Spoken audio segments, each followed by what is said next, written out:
Bonjour monsieur. Aujourd'hui, le problème que j'aimerais aborder est un des thèmes les plus essentiels dans l'œuvre du dernier jour d'un condamné. Alors pour le plan du travail, on a introduction, définition, forme de violence, quelques images représentatives, conséquences, comment lutter contre la violence et enfin la violence dans le dernier jour d'un condamné. Alors, commençons par l'introduction. J'ai décidé dans cet exposé de parler de ce sujet et de rétablir les choses les plus essentielles en ce qui concerne ce thème. Commençons par la définition qui a été divisée en deux parties. La première est une simple définition, alors que la deuxième est la définition de l'OMS, l'Organisation mondiale de la santé. Pour la première définition, on a la violence et l'utilisation de force ou de pouvoir physique ou psychique pour contraindre, dominer, tuer, détruire ou endommager. Elle implique des coups, des blessures, de la souffrance ou encore la destruction de biens humains ou d'éléments naturels.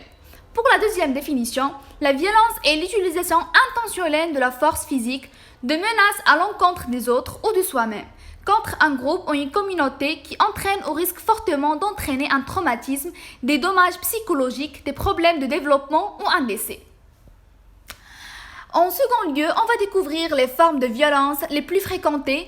Alors on trouve la violence verbale qui est utilisée pour humilier et intimider. Cette forme de violence comprend en outre les insultes, l'utilisation de langage grossier, les cris, les critiques, etc. Pour la violence psychologique, elle se traduit par des attitudes et comportements qui visent à dénigrer une personne de manière à la maintenir dans une position d'infériorité. La violence psychologique laisse croire et sentir à la personne qu'elle est sans valeur et incapable. Pour la violence politique, elle réfère à tout type de violence commise par des individus ou une communauté qui a un impact social. Ces actes violents prennent des formes variées d'un pays à l'autre, notamment les conflits armés, la violence de gang, l'agression physique, châtiment corporel et enfin le terrorisme. Pour la violence spirituelle ou religieuse, elle consiste à empêcher l'autre personne d'exprimer ses croyances religieuses librement ou de fréquenter un lieu de culte. C'est critiquer ou ridiculiser l'autre pour ses croyances, ses traditions et sa culture. Voici ici quelques images exprimant ces formes de violence que j'ai déjà dit. Alors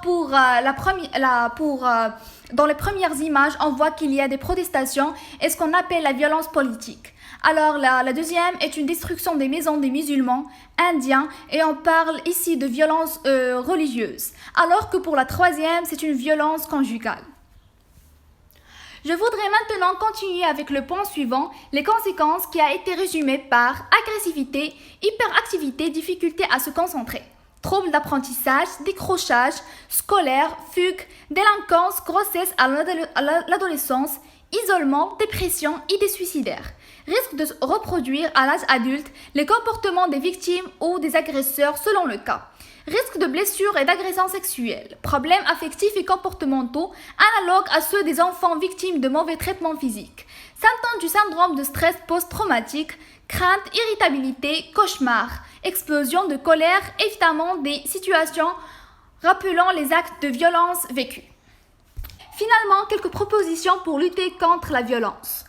Pour lutter contre la violence, le gouvernement doit avoir la priorité de faire la première action qui doit être protection des victimes physiquement et mentalement, sensibilisation de la société en réalisant des campagnes de sensibilisation qui laissent un effet sur la société et enfin formation des professionnels concernés. Pour conclure enfin notre discours, on va se contenter de quelques exemples de violence et de maltraitance dans le dernier jour d'un condamné. Tel est l'exemple du condamné dans l'œuvre de Victor Hugo, rudoyé, brutalisé par les guichetiers et les gardes, alimenté par une nourriture puisée dans les baquets de galériens. Leurs visages étaient violets, on les voyait grelotter, et leurs dents grinçaient de rage et de froid.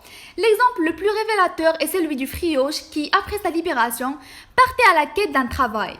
Cependant, il fut rejeté par ses concitoyens pour un délit qu'il avait commis antérieurement. Aussi la joie du peuple lors de l'exécution d'un condamné à mort dans le chapitre 45 qui dit « Tout ce peuple rira, battra des mains, applaudira, qui court plein de joie à une exécution. Il y aura plus d'une tête prédestinée qui suivra la mienne tôt ou tard dans le panier rouge. » Et pour le dernier exemple, « Bon, dit la plus jeune en battant des mains, ça sera dans 6 semaines. » Merci pour votre attention.